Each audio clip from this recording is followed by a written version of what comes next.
The front door slammed like a gunshot in the quiet cul-de-sac, echoing off the ranch-style houses lined with faded American flags. I froze on the doorstep, key halfway to the lock, as Lily's wail pierced the air from inside, raw, heartbroken, the kind that claws at your chest.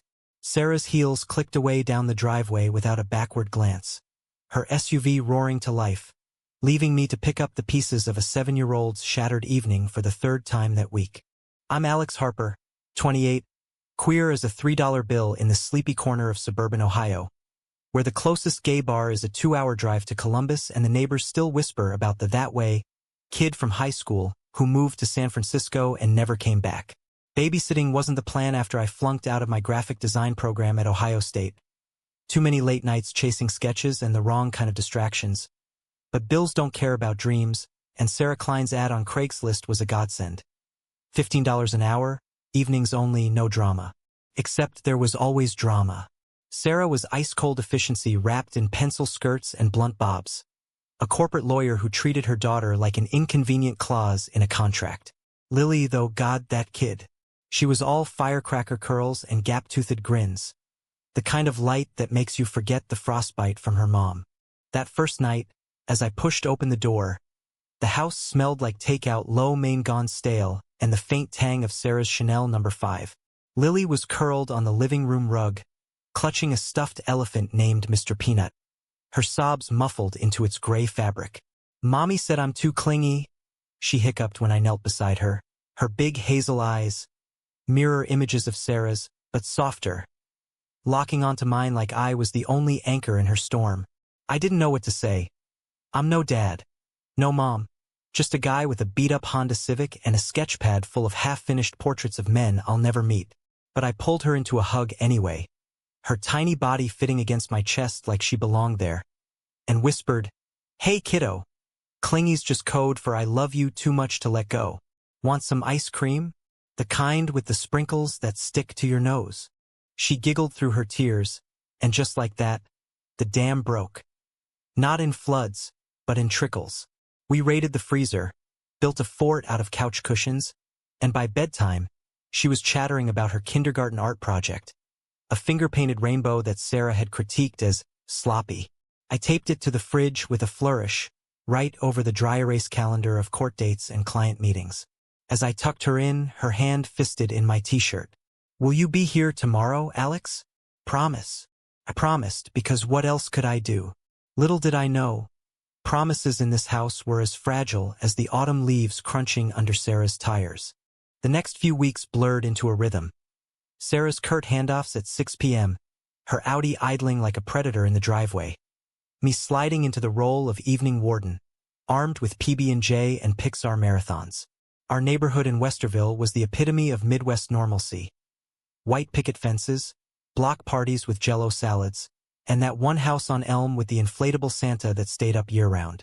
I rented a basement apartment 2 streets over, a damp cave with peeling wallpaper, and a landlord who eyed my rainbow keychain like it was contraband.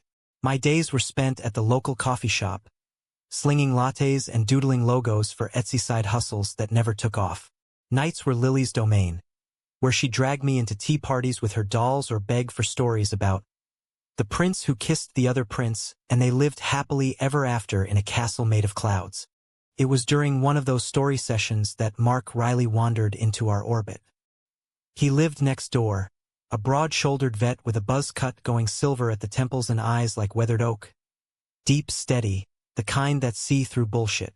I'd spotted him before, mowing his lawn in cut-off jeans that hugged his thighs just right, but we'd never spoken beyond a nod over the shared fence. That evening, as thunder rumbled outside and Lily and I hunkered under blankets with up, the power flickered out. She yelped, burrowing into me, and I fumbled for my phone's flashlight app. That's when the knock came, soft, tentative. "Everything okay over here?" Mark's voice was gravel and honey, silhouetted in the doorway like a hero from one of my sketches. Rain slicked his flannel shirt, clinging in ways that made my pulse stutter. He held a lantern, the kind with a handle for carrying into storms, and behind him, his golden retriever, Buddy, wagged his tail like it was a national holiday. Lily peeked out, her fear melting into awe.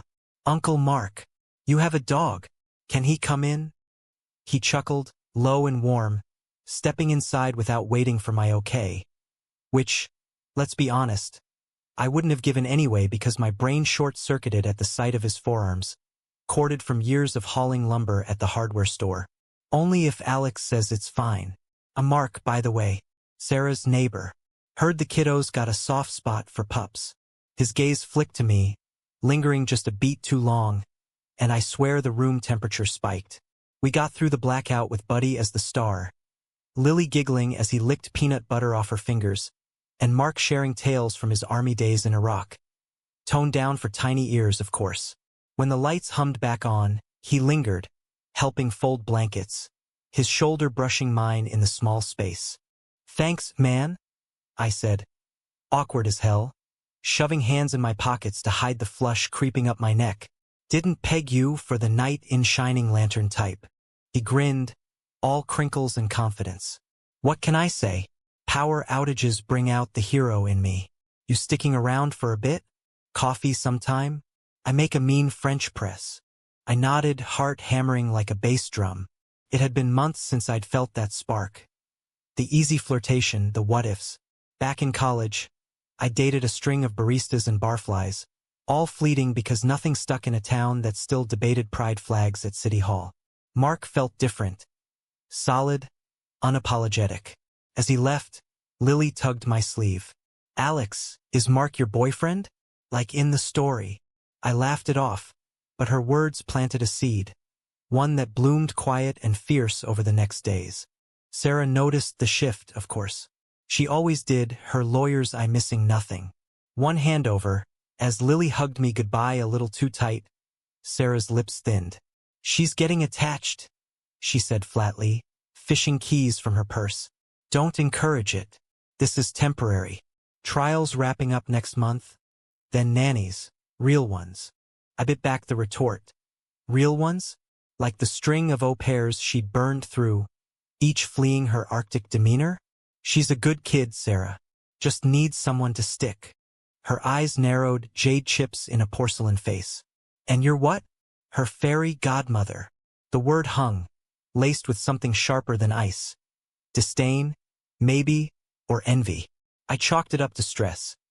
Sarah's ex had bailed 2 years back, leaving her with a mortgage and a toddler. No alimony because the prick lawyered up better. But as her taillights faded, Lily's whisper in my ear, "Don't let mommy scare you away," hit like a gut punch. Scared? Hell yes. But not of Sarah. Of how easily this little family we'd patched together could unravel. By the end of the month, Mark and I were stealing moments. Coffee on his porch at dawn before my shift at the shop.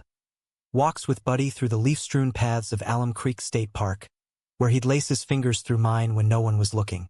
He was 42, divorced from a high school sweetheart who'd realized her straight girl phase had an expiration date, and out since 20. No apologies.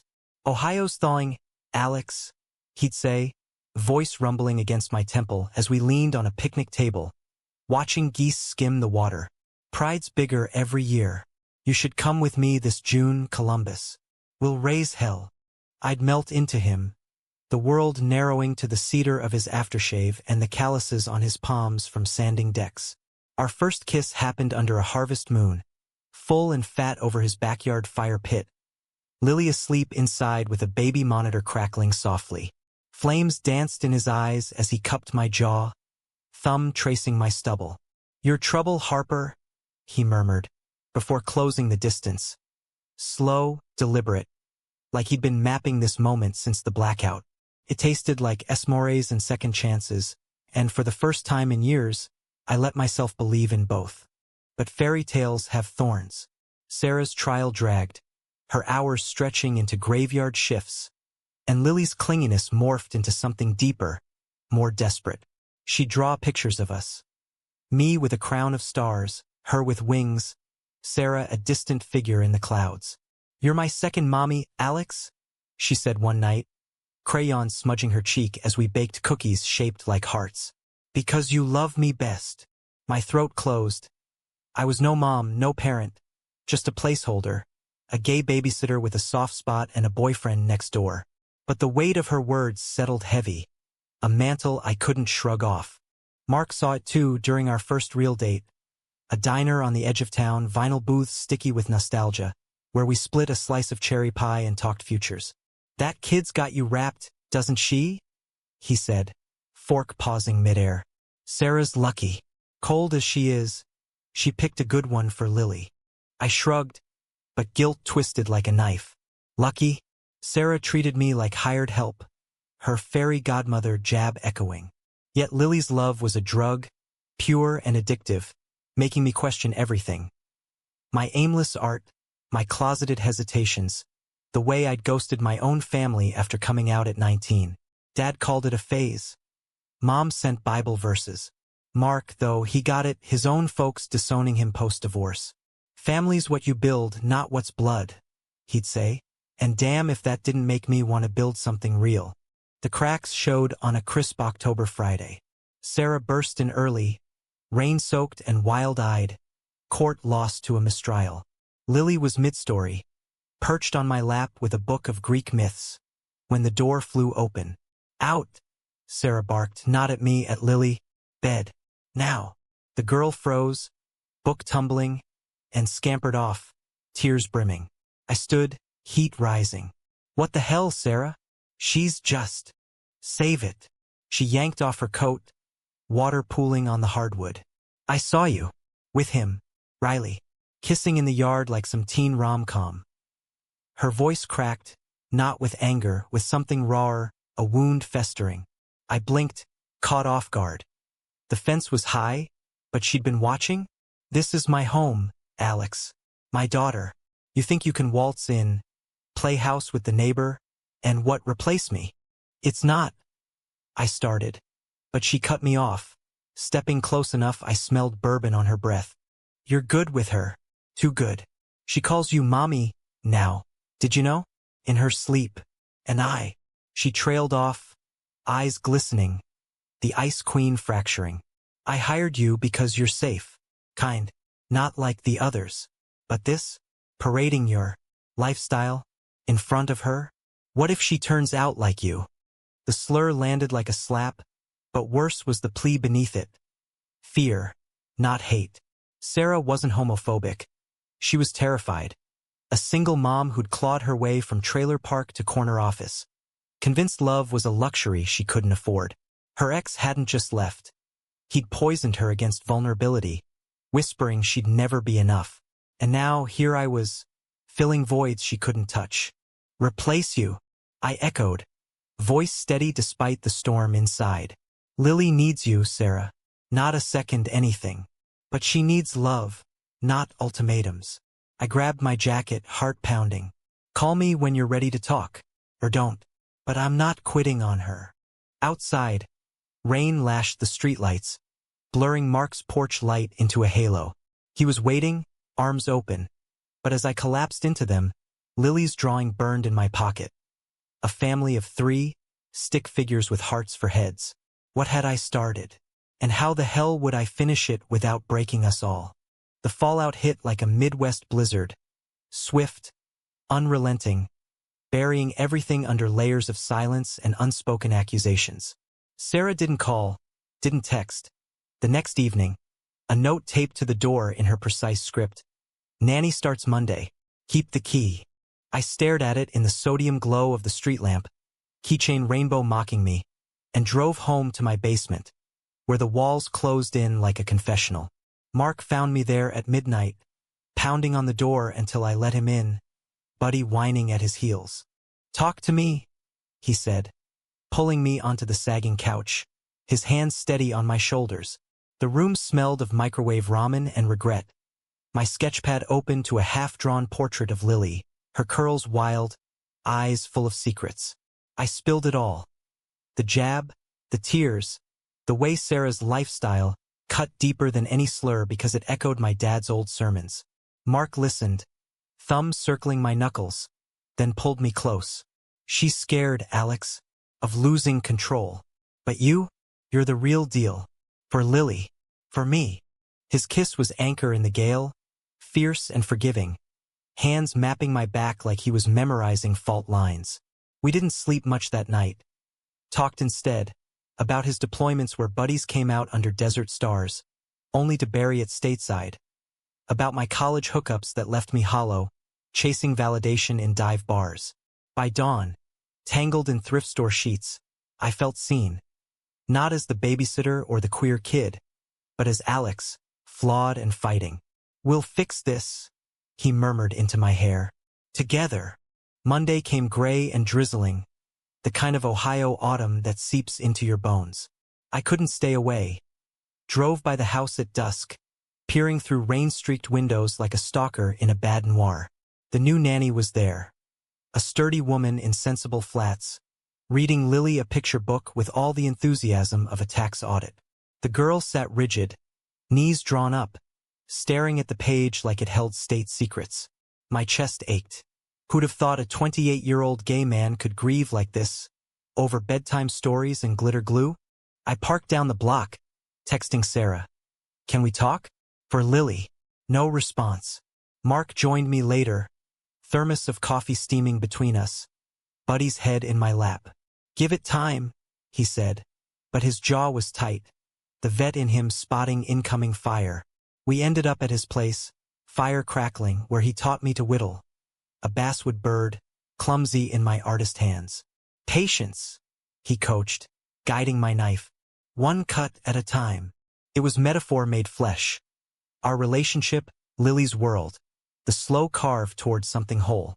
But patience phrase. A week in, Lily slipped out during the nanny's bathroom break. 8 years old and street smart in ways that broke my heart. Spotting my civic idling at the park, she bolted across lawns, curls flying, slamming into me with a sob. "Alex, Mommy's sad all the time. The new lady doesn't do forts. She says I'm too messy." I hugged her fierce, scanning for Sarah's car, guilt and joy warring. "Missed you, Peanut. But you can't run like this, dangerous." "I had to. Draw this for you." She thrust a crumpled paper. Me and Mark as knights, swords crossed in salute. Lily a dragon between us. Protectors. My eyes burned. Kids see truth adults bury.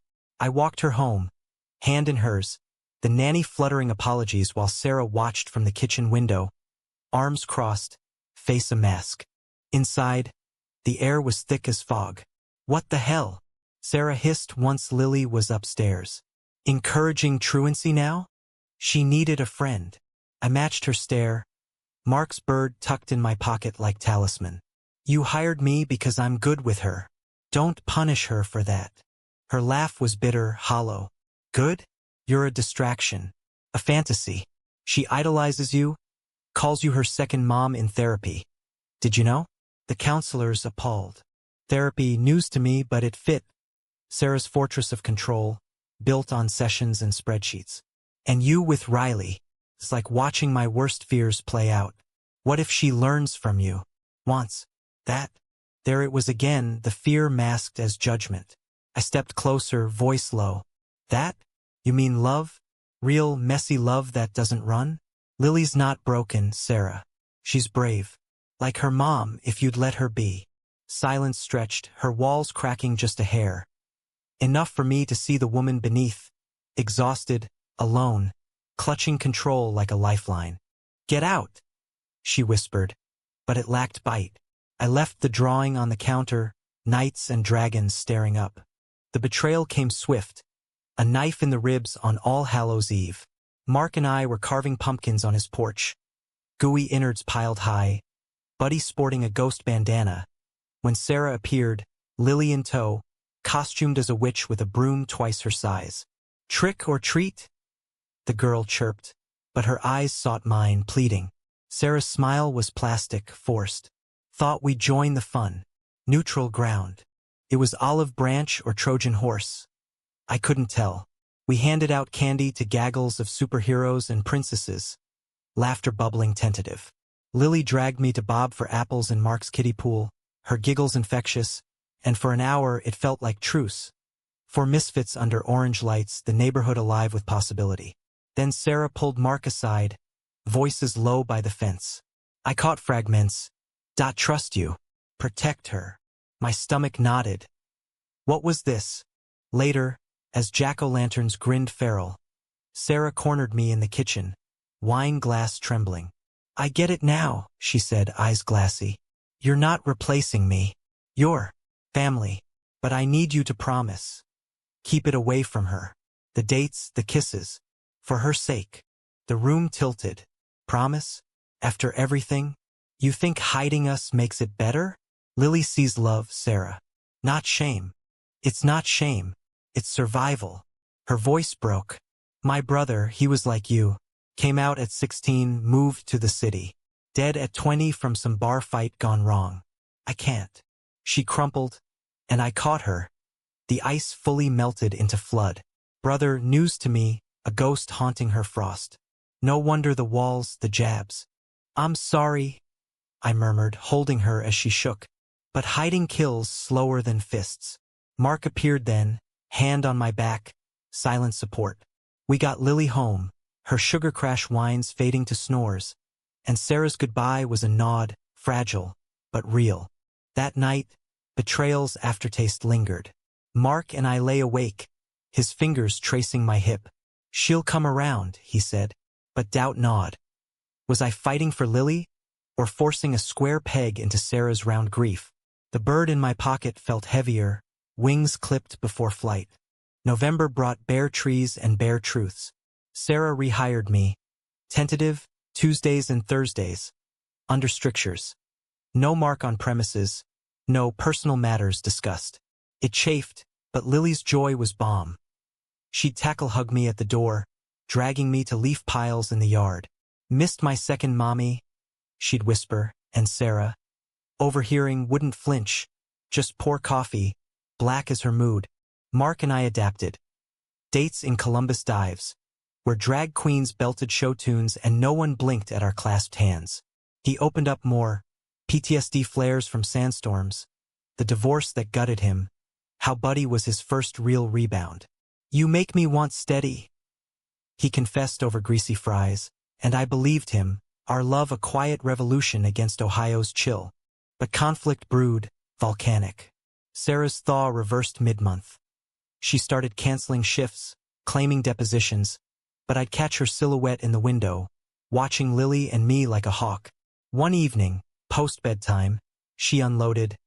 "She's regressing. Nightmares about you leaving.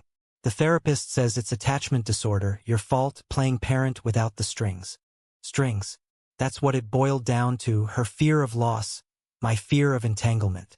"I'm not playing," I shot back. "I'm here because she matters. You matter." Liar. Venom pure. "You're here for him. Riley's got you moon-eyed, and Lily's collateral." She'd been spying, texts perhaps, or worse. The betrayal deepened. She'd rifled my bag once, finding a note from Mark tucked in my wallet. "Poetic," she'd sneered later, but now it weaponized.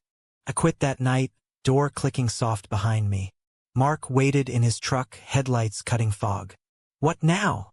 he asked as I slid in, numb. "Now? We fight smarter." But inside, the dragon roared, Lily's drawing, Sarah's ghost brother, Mark's steady gaze. Climax loomed, inevitable as winter. Thanksgiving dawned brittle, frost etching the windows like accusations. I spent it at Mark's, a makeshift feast of turkey from the butcher and pie from the bakery. Buddy gnawing a wishbone under the table. No family for either of us. Mine in denial downstate, his scattered to winds. So we toasted to chosen kin, his hand warm over mine.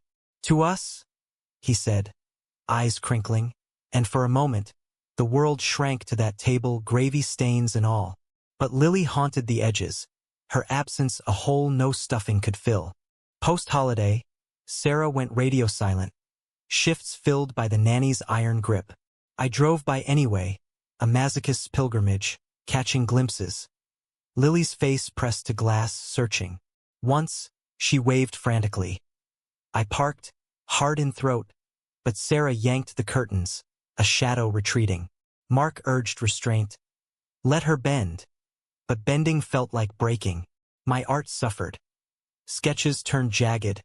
Men with hollow eyes. Little girls dissolving into rain.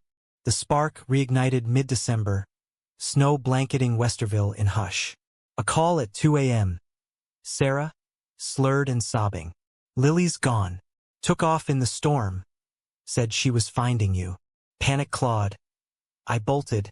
Mark piling in beside me. Wipers slashing flurries. We scoured blocks. Parks dusted white. Alleys glowing under sodium arcs. Calling her name into the gale. Lily. Peanut. It's Alex. Mark's voice boomed steady, but his grip on the wheel whitened. An hour in, headlights caught a flash.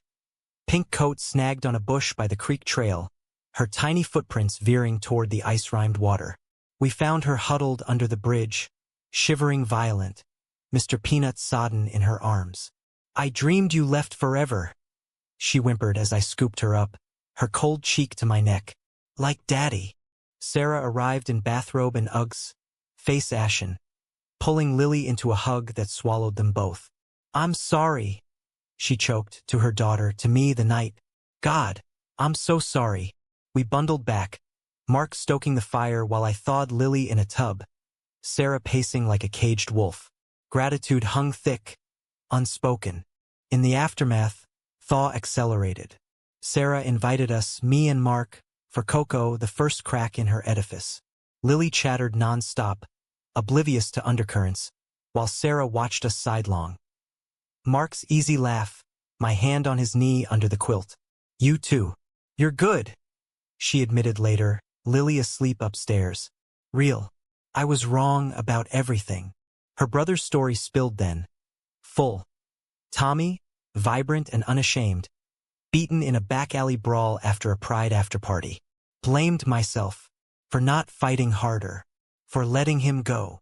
I reached across the coffee table, squeezing her hand, cold but warming.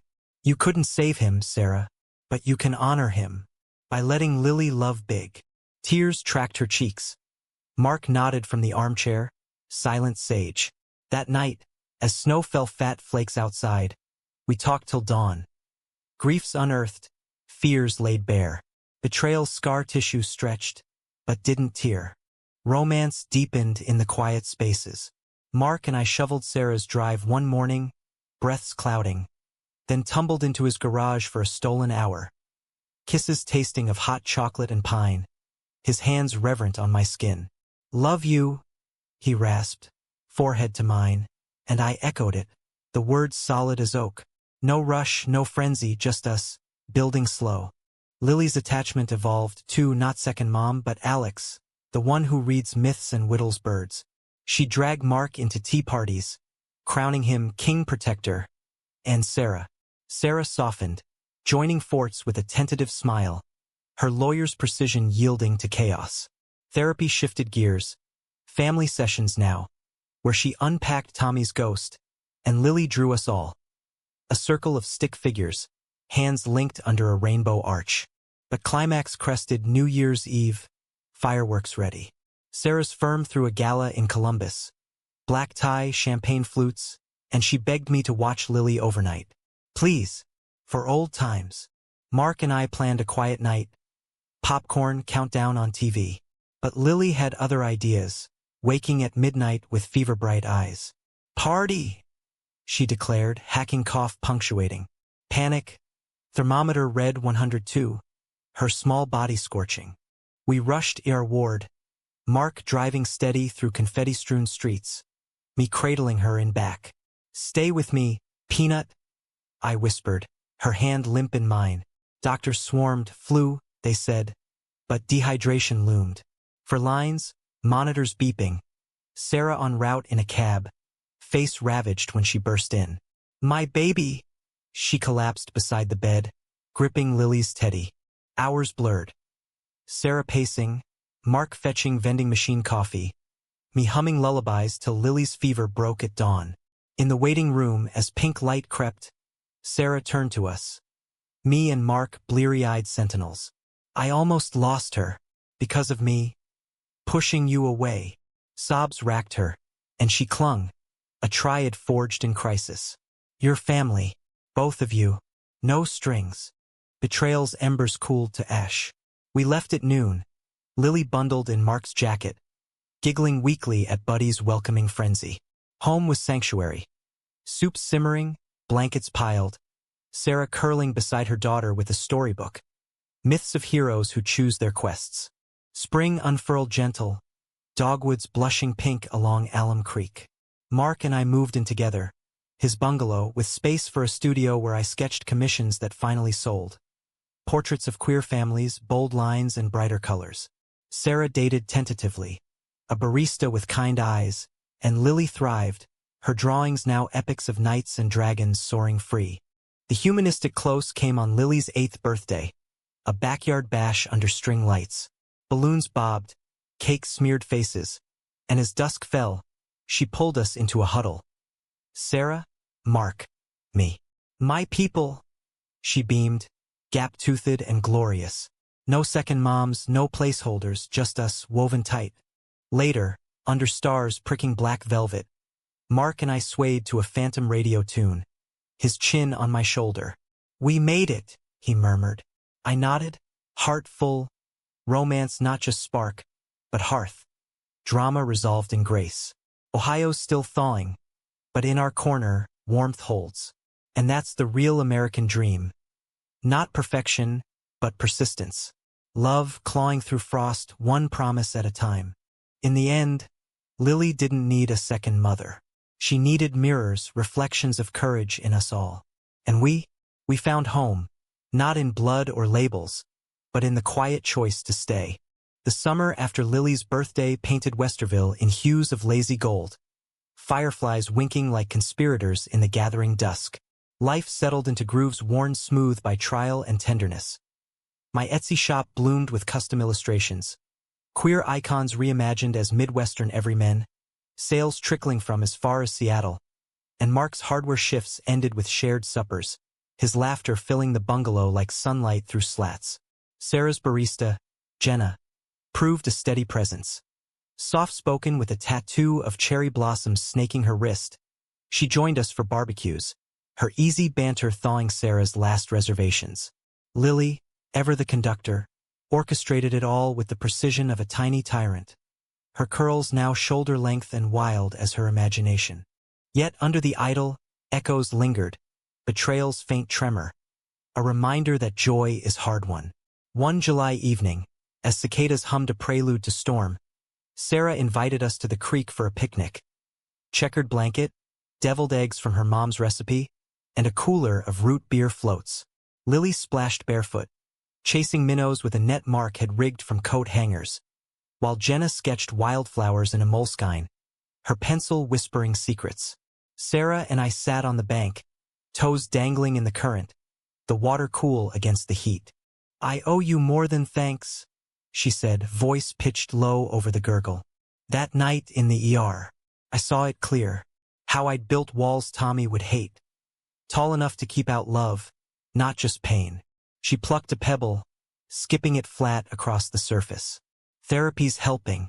Jenna too. She's out, quietly, like you and Mark, but without the fireworks. I smiled, watching Lily crow as a frog leaped from her grasp.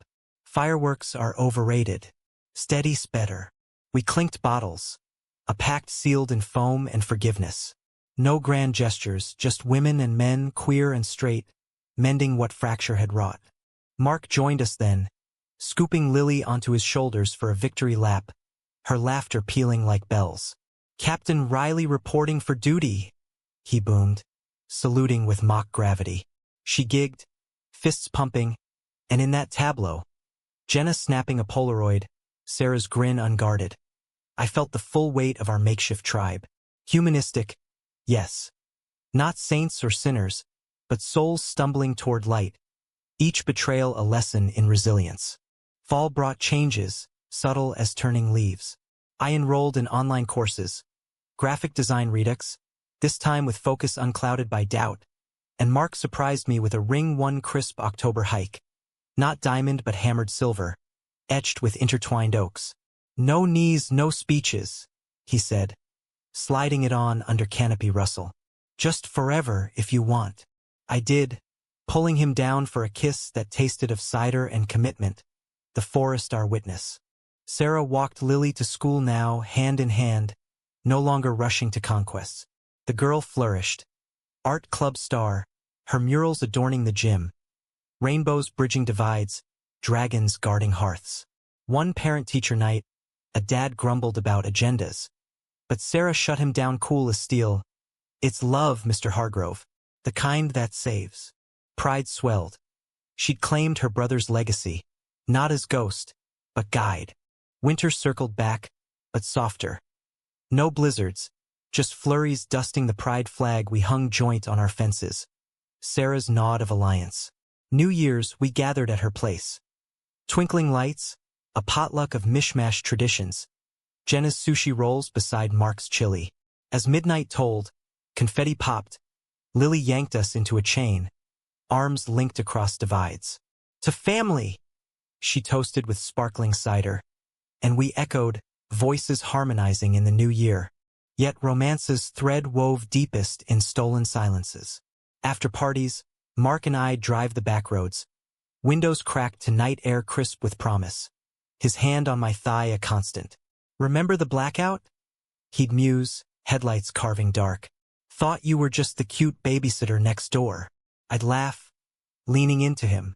And I thought you were straight up trouble. We'd park at overlooks, city lights sprawling like fallen stars, making out slow and sweet, exploring not just bodies, but dreams. A studio edition, trips to Provincetown, maybe fostering down the line. Lily caught us once, post-movie night, our lips brushing in the kitchen shadows. She froze, popcorn bowl clutched, then beamed. Kissing like the princes. No shock, no questions, just acceptance, pure as her art. Sarah, overhearing from the hall, chuckled soft. Get a room, you two. Progress, etched in everyday grace. The true close came spring equinox. Cherry blossoms carpeting paths like confetti from heaven. Lily's school play, her as the dragon in a tale of lost nights, drew a crowd. Grandparents, Sarah's, thawed by time. Jenna's sister from Akron, even my mom, who'd mailed a card after Mark's gentle email. He's good for our boy. Stage lights bathed her in gold, scales shimmering, as she roared lines about fierce love guarding the weak. Post-curtain, hugs enveloped. Mom pulled me aside, eyes misty. Proud of you, Alex. Finally. Mark waited in the wings, our rings glinting twin. Our dragon slayer, he whispered, as Lily barreled into us. Sarah joined, Jenna's arm around her waist. A quintet complete. No by kitsch, no tragedy, just humanism's quiet triumph. Betrayal transmuted to bond, conflict to compassion. Years later, Lily would recount it in college essays. Ohio's unlikely heroes, a babysitter's heart mending fractures. But in those blooming days it was simpler. A boy who stayed, a man who waited, a mom who learned to let go. Love, American as apple pie and protest marches. Dramatic in whispers, romantic in rain, eternal in the choosing. And so we chose. Every dawn, every dusk. Home.